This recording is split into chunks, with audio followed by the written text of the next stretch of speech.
Sup bitches, it's Chappers. I thought I'd chat to you about some cool things. I want to cover AI. I want to show you some new products that I really like. And I want to talk to you about music writing and just generally stuff that's sort of going on in my life. Because it's been a while since we caught up. Got quite a lot to tell you about. And while I'm chatting, I'm going to set up this hot rod, which I've had for ages. And I had it down in drop B, and it was handling it quite well, but it's just not, I don't know, it's not my tuning. I'm much happier in drop C, so I'm going to do this while I'm sort of chatting with you. I figured that was the right thing to do. So basically, I've had an interesting experience with AI, and I wanted to talk to you guys about how that's really affected me as a creative, you know. Because I got AI quite early on, I was able to use it while I applied to use GPT-4 and I said that it was for Chapman guitars, blah, blah, blah. Wasn't really. And I just wanted to experiment to see if ChatGPT could be useful in composition. So I would say, hey, I'm a guitar player, written a tune in C Lydian. Can you suggest some cool bridge chord progressions or interesting arpeggios? And it would come up with really intricate, interesting stuff, but kind of like from a robot. So like, here's the chord. And you're like, that fine. I'll now try and play that chord. Interesting stuff, but it wasn't really, I didn't feel anything from what it was creating and giving me. I didn't have that connection. The hairs didn't pop up. It was just sort of, it wasn't paint by numbers because it was educated, but it wasn't doing it for me. And I'm sure that pop will now be 100% written by AI. But I think for the more human musics where you leave the hair on, something that Eddie Kramer told me was really, for him, really key. Leave all the mistakes in, leave all the human element in the music. I don't think AI is a good tool for composition, unless of course you get stuck, you know, and you're like, I need one chord to get me from here to here, and I've tried all the normal tricks, you know, circle fifths, parent majors, what, you know, whatever. Sometimes I think that could be quite a good, useful trick to get you out of a situation. But I much prefer having that feeling. I've had a coffee and suddenly this feeling comes over me from, I don't know, wherever the hell it comes from. And I'm like, oh, I'm going to write a tune. I just know I'm going to write a tune. I come in here and I start writing a song. And if it all kind of comes in one go, it's going to be a good song. Just relax, get all the parts done. I'm off. It's just a good journey, you know. And AI interrupted that for me. It took away the human, obviously, element. It was directing me in a path that didn't get me excited, so I stopped with that. But then I found something that was really life-changing for me. And I mean genuinely life-changing for me. I've been singing and playing guitar professionally, or certainly semi-professionally, for at least the last 15 years. And I'm one of those people that I like to focus on one thing and then do it until I feel like I'm good enough, and then I sort of move on. And I'm a creative. I love everything that's creative. If you just said make sand castles, I'm going to make creative sand castles. Same with food and everything, you know. But what I'm not very good at is listing all the things that I can't do but I probably should learn. And then I'm really good at spending lots of time doing the things that I'm quite good at, because that's human nature, isn't it? We like to feel that we're doing something and we're good at that thing. And that is absolute folly. So let me just alter this. So basically, I realized that a lot of the musicians that I look up to can do everything. So they can drum, they can play bass, they can sing, they can play guitar, they can do the whole picture. So if they hear a tune, they can get everything down if they want to.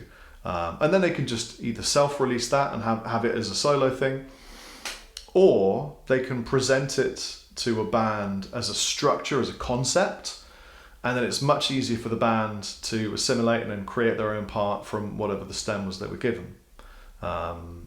So I have never been that guy. I have always been the guy that had loads. I mean, I'm normally the songwriter in whichever band I'm in. I come up with lots of ideas. I find it very easy to write chord progressions, especially riffs, vocal melodies. I just get normally I just sing them, and I just recorded the track and it was the first take, melody, lyrics, everything. It's kind of weird that happens to me, but for some reason lyrics and vocal melodies come from nowhere.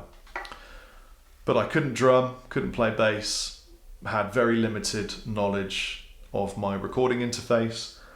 And although I had a lot of experience in studio with things like mic positioning and all that, working with Nick Tauber and Eddie Kramer and all these amazing people that took me under their wing and really developed and coached me about 10 years ago when I was at Abbey Road a bunch of times and all that kind of stuff.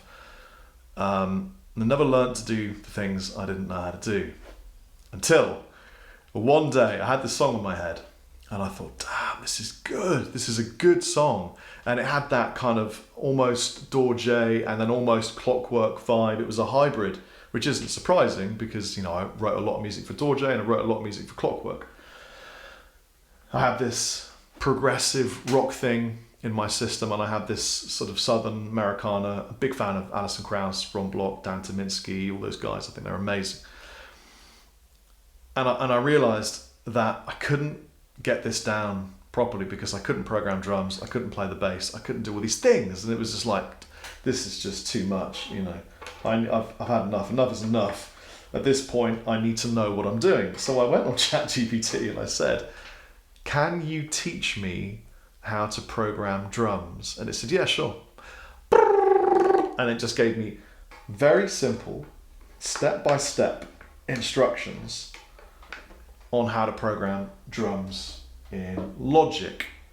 And an hour later I could program drums, and I just thought to myself, all these years I've been beholden to somebody else doing that for me, and all of a sudden it took 1 hour and AI to learn how to program drums. And because I've been super lucky to work with some of the best drummers I've ever known, Ben Meinl, Rob Spiteri, Ian Brenchley, some of these incredible drummers, and now I'm friends with some unbelievable drummers, Stick Sardinia, that I can hear and feel what I think a drummer should do.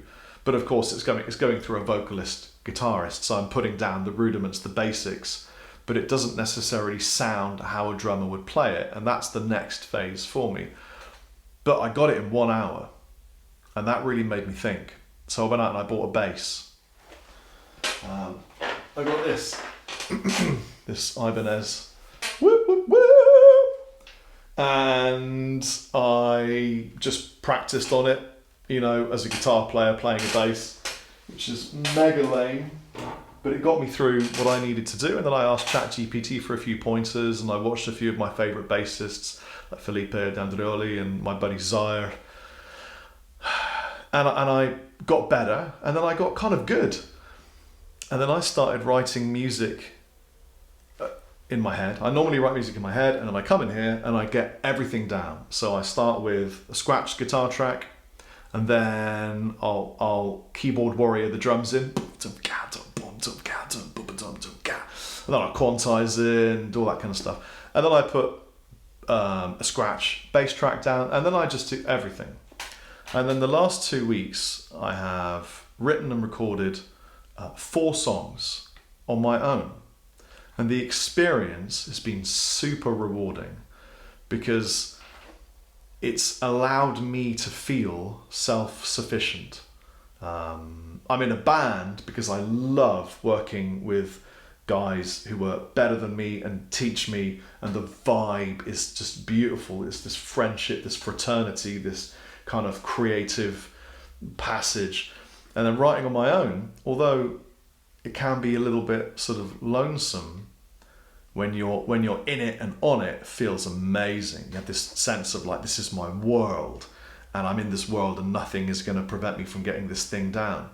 And I've been really happy with the results. And I made the decision to release music as Rob Chapman, and obviously continue with Clockwork Wolf and Company, and at some point probably Dorje, which a few people are under the impression closed and disbanded. It didn't. It just went on a hiatus. We just decided to kind of shelve it and then see if we ever return to it.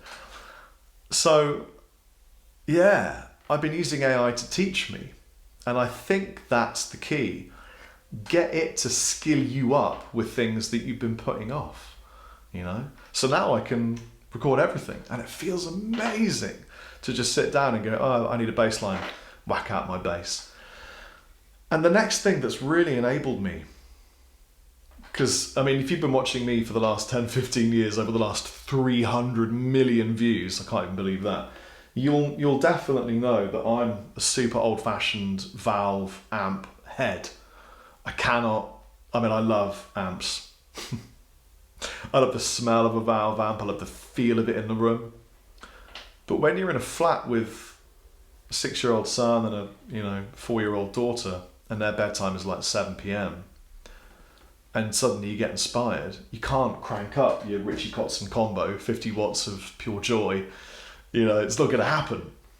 So I got very lucky to get involved in the Tonocracy project. This isn't a sponsored video. I'm not advertising or selling you anything. I'm just telling you my story about why this has been so valuable to me. And Tonocracy it's a standalone app, and it's a plugin. You can plug it into, I'm plugging it into Logic. And I mean, we just finally got there. I mean, it just sounds like a real amp. I mean, in some instances, to me, especially working with the amalgam presets and some of the ML cabs, it sounds better than if I mic'd up an amp myself. And I'm pretty good, but doing it for a while. But I really just couldn't get over how good it sounded. And I tested it. One of the first tunes I wrote was called Snowdrift. Lean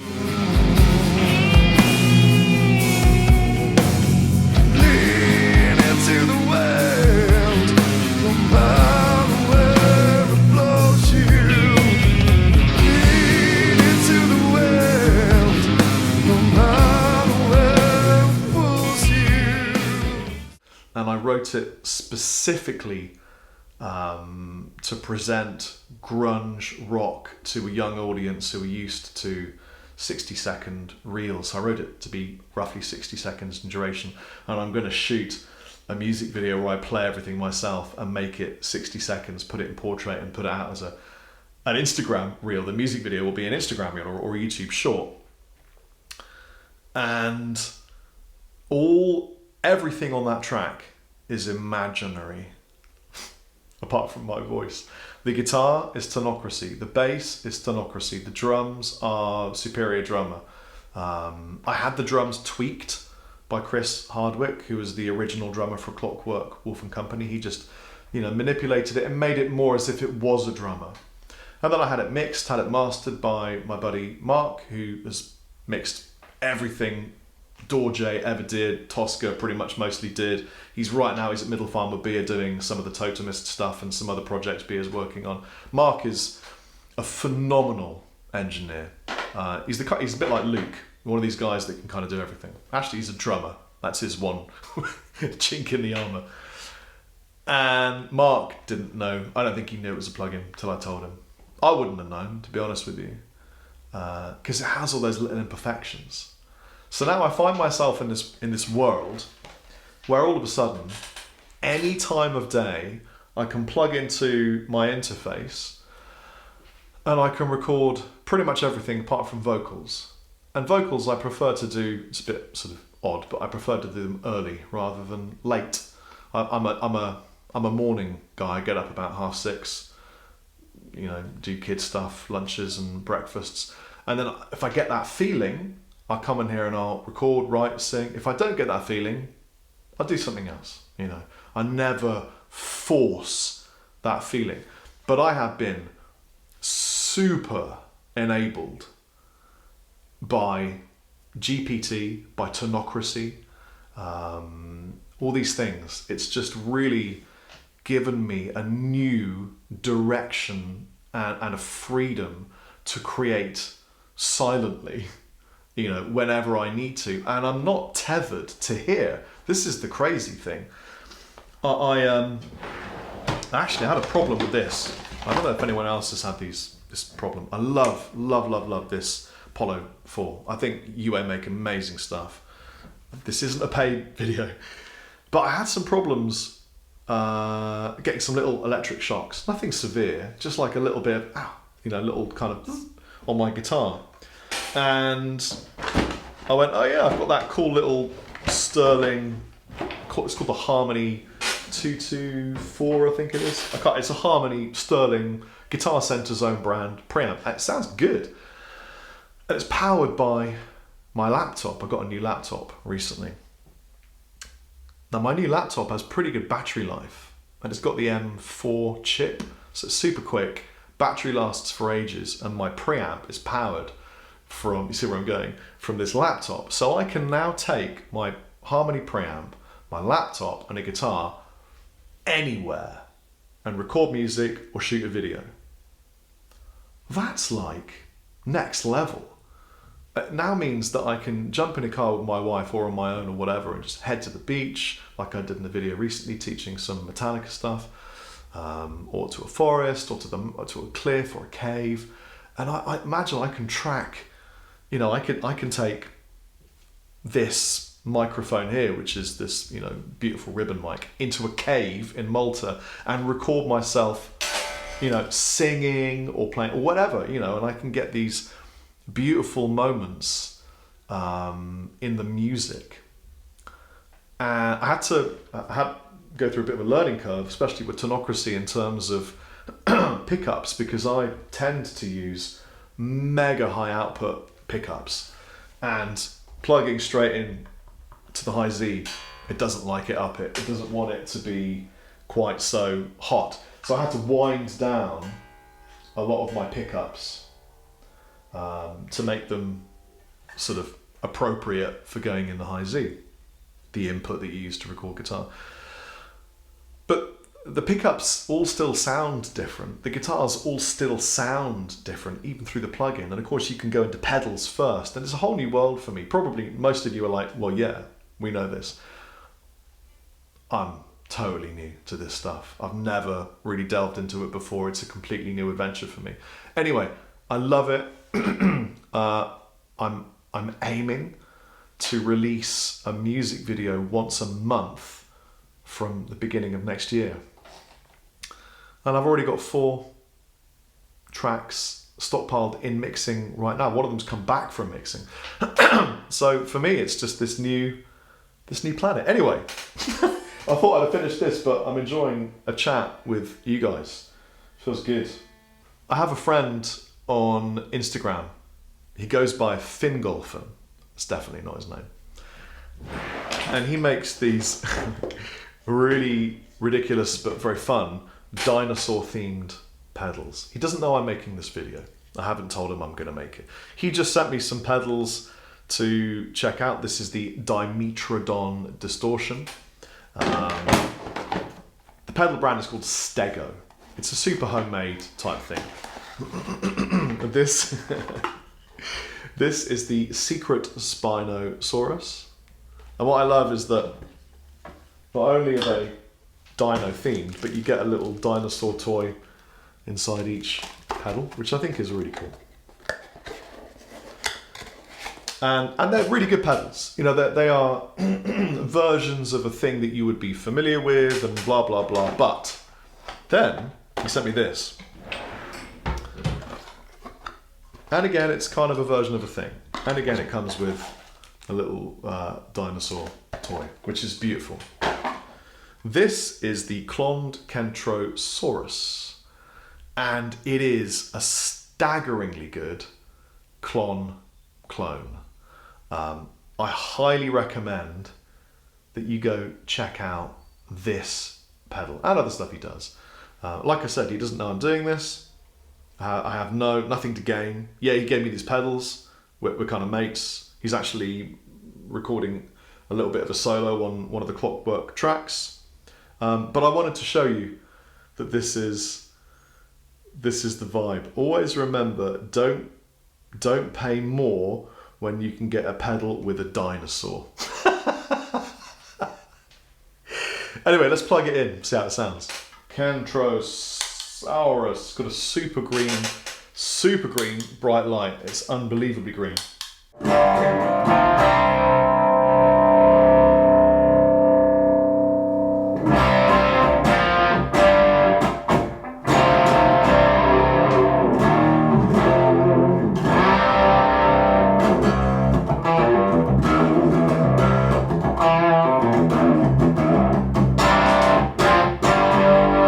See, I'm slamming my preamp hard. Anyway, let's just turn you down. So this is how it sounds without the cloned Kentrosaurus, just the amplifier, nothing else.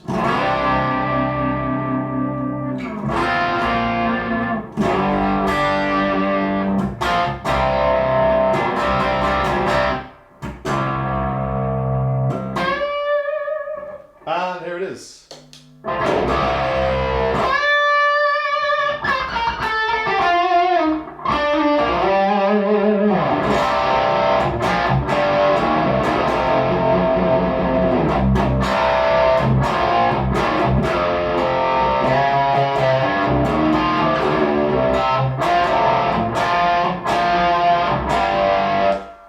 And it's a balancing act, isn't it? It's like if you get the amp to the right point where you can tap it out. So this is technically like a crunchy.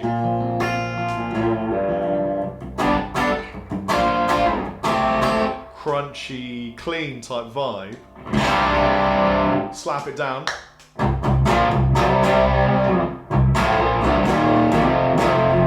You know live, that's a great crunchy rhythm tone. And then step on this bad boy.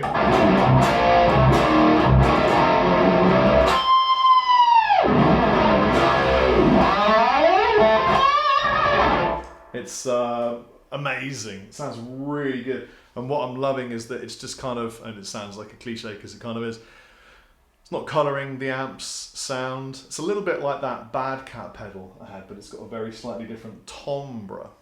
So I love it. Anyway, go and try that. Like I said, Fingolfin has no idea that I'm doing this.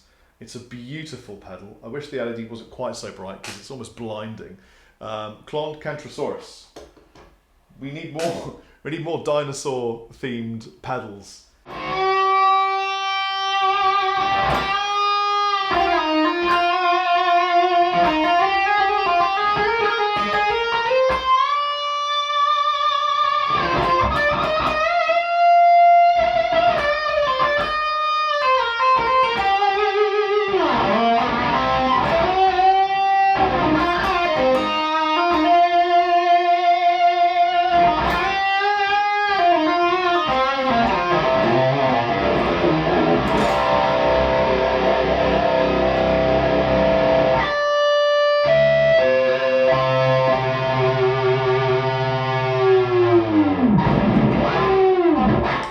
Have an amazing day. Thank you for liking, subscribing, following, commenting, sharing, all that kind of stuff that some of you do. I love you guys. Chappers out.